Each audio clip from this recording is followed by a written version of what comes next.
Hello everybody. I hope you all are in very good health. In today's video, we will be starting class 10th first flight book, poem 2, Fire and Ice. Fire and Ice poem has been composed by Robert Frost. Robert Frost was a very well-known American poet in the 20th century. He has composed many famous poems like Mending Wall, The Road Not Taken, Stopping by Wood on a Snowy Evening, Birches, Dust of Snow, and many more.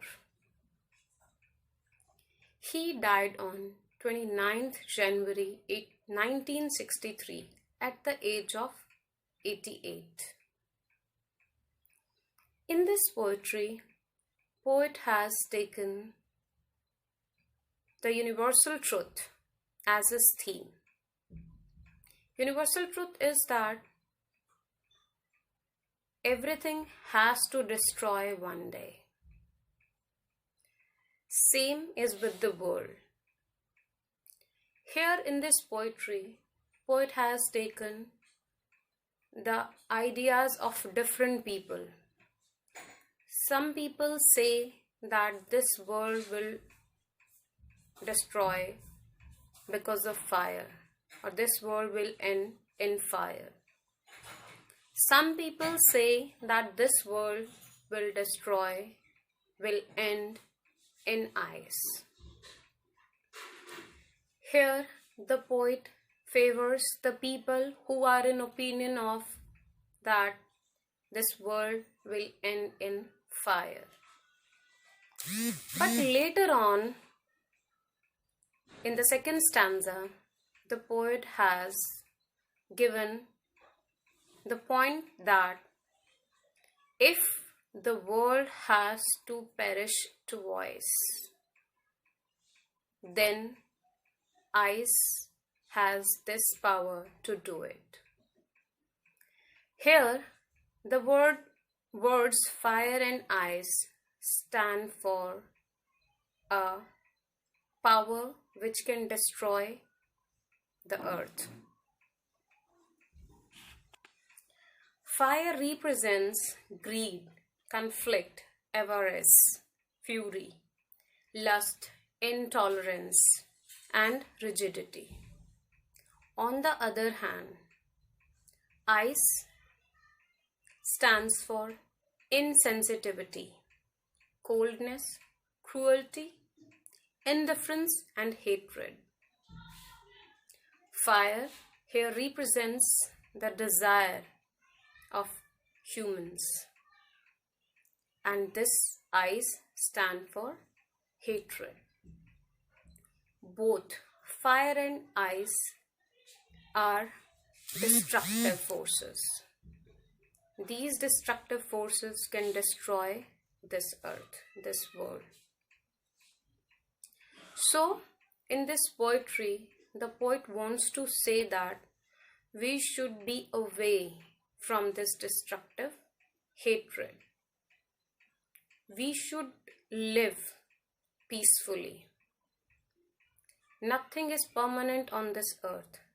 So, we should live peacefully. We should live with love, with emotions. We should not have any kind of hatred for anyone, because this hatred leads to the end of the world, the end of the earth. So now let's begin our poetry. Let's start the first stanza. Fire and ice. Some say the world will end in fire. Some say in ice. From what I have tasted of desire, I hold with those who favor fire. Now write down the meanings of the difficult words. Now, tasted. Tasted here means flavor. Tasted, flavor. interest. Desire. Desire is wish, right? Favor. Favor is hold. Hold. Let's discuss hold. Hold is agree. The poet agrees, right? Favor. Favor is approval, right? Now we have words. Tasted. Tasted is flavor. Desire. Desire is wish. Hold. Hold is agree. And then favor. Favor is approval. So now let's talk about the poetry and its rhyme scheme. Some say the world will end in fire. Some say in ice. Here in these two lines, the poet has given the two different ideas of people related to the ending of the world, that how the world will end. People differ in this opinion. Some say that this world will end in fire.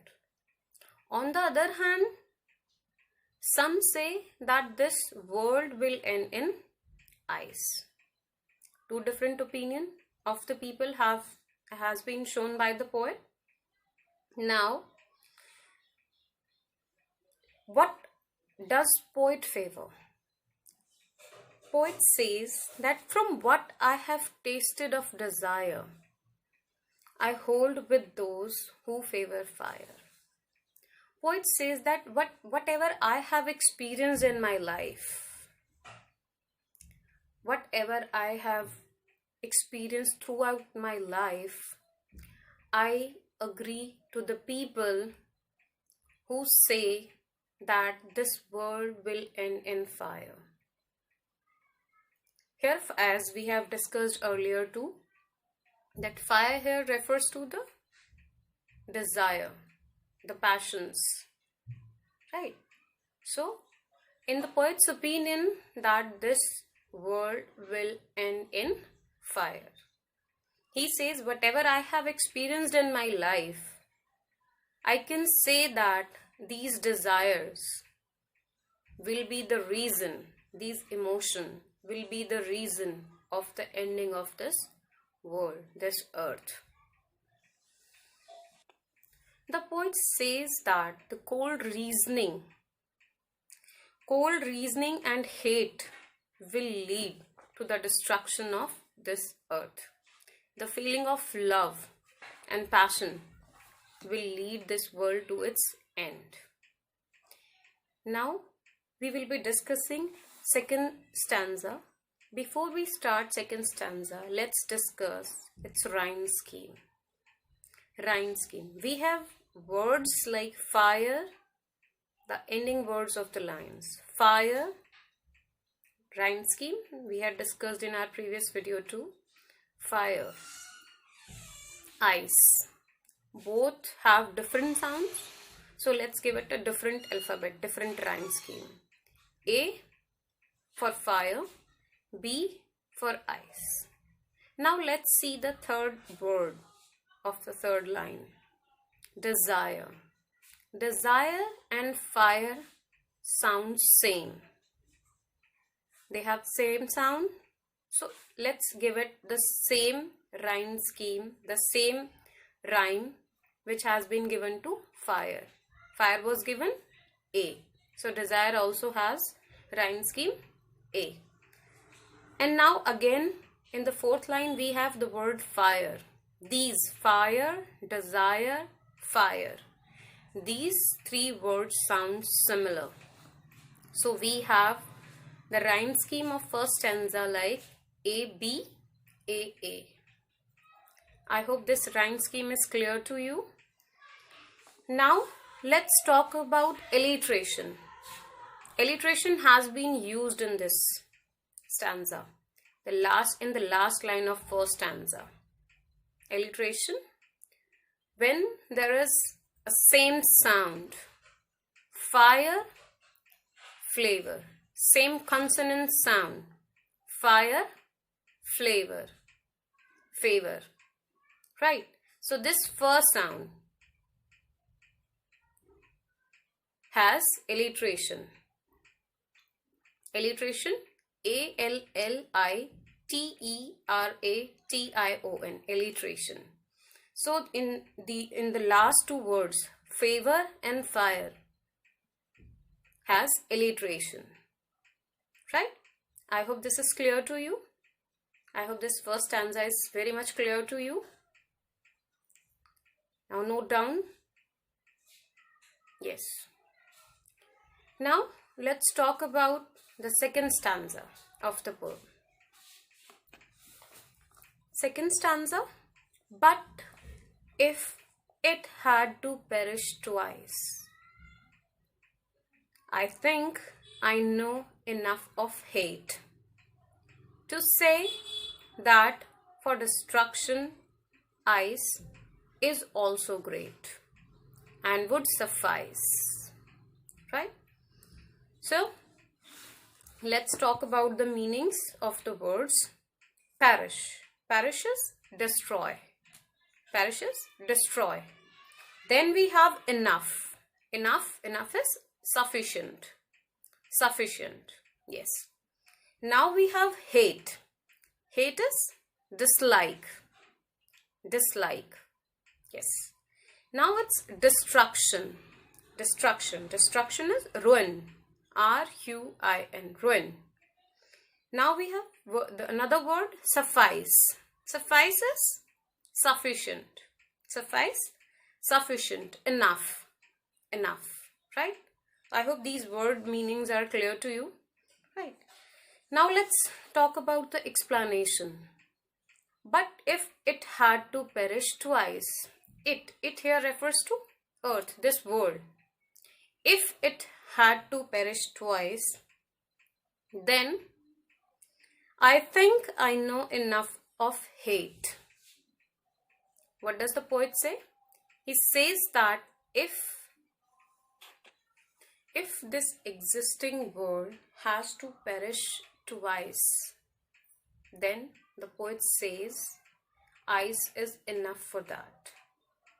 Though the fire can destroy this world, but if the world has to perish, has to be destroyed twice, then ice has that power.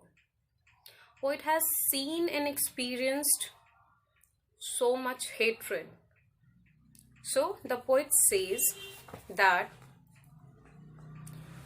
the destruction, to say that for destruction ice is also great and would suffice. The poet says that the ice would be sufficient to destroy the world twice.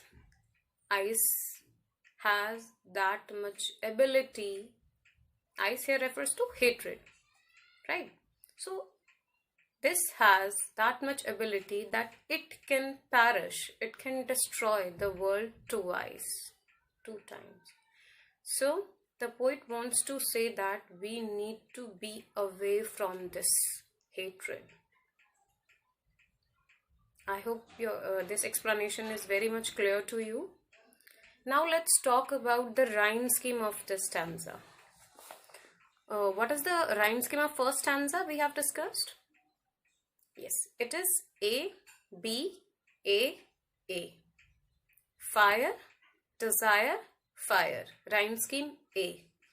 Now, twice. Twice sounds like ice. So both have similar sound. So rhyme scheme would be same. It's B. So second stanza, first line rhyme scheme is B. Then hate. It is sounding different from ice.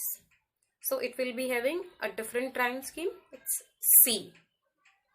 Then ice. Ice and twice sound same.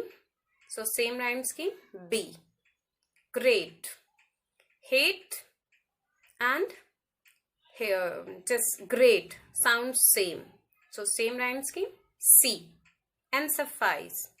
Twice, ice and suffice. These three sound similar. So same rhyme scheme, it's B.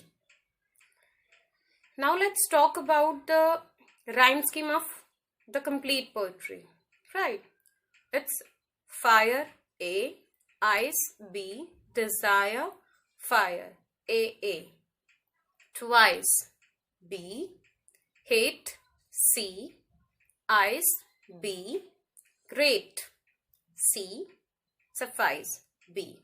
So now we have rhyme scheme A B A, B C B, C B. I hope this is very much clear to you, right? Now let's talk about that the poet has used personification in this poetry. Personification, when any non-human thing or no, when any inanimate thing is presented as human being. For example, this fire and ice, they have quality to destroy. As human beings have quality to destroy something, here the fire and ice have been presented as that they have quality. So personification, they have been personified here, right? Now I would like to discuss some one-line question. Now, what is the name of the poet of this poetry? Yeah, answer is Robert Frost. Second question, what is the rhyme scheme of first stanza? It's A, B, A. Now, we have another question like, some people say that this world, answer is, will end in fire, and some say will end in ice. Whom does the poet favor? Answer is, the poet favors those who say that the world will end in fire. Another question, the poet has tasted what? What does the poet has tasted?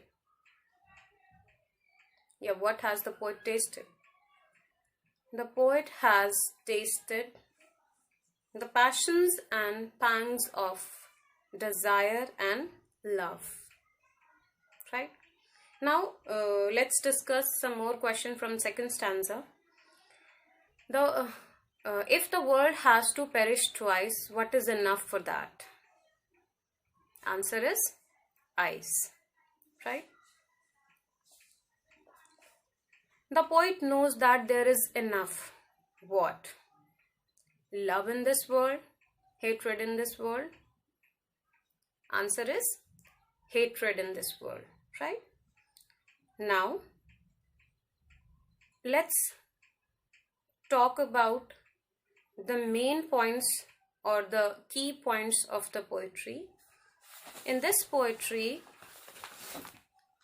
the poet has talked about the two different ways of ending this world, the two different opinions of the people of ending this world, fire and ice.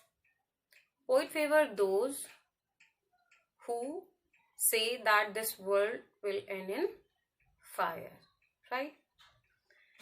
Later on he says that if this world has to perish twice, ice is enough for that. And lastly, he says that we need to be away from this hatred, right? Now let's discuss the theme of the poem. Poet has given us a very beautiful message of to be far away from hatred and jealousy, right? And live together with love and harmony. He warns us that if we do not do so, the world will face more trouble than that caused by the fire and ice. I hope this video has cleared your all the problems related to this poetry. I hope this video has clear the meanings of the difficult words, the literary terms used in it. Right. In our next video, we will be discussing question answers of this poetry. Till then, have a good time.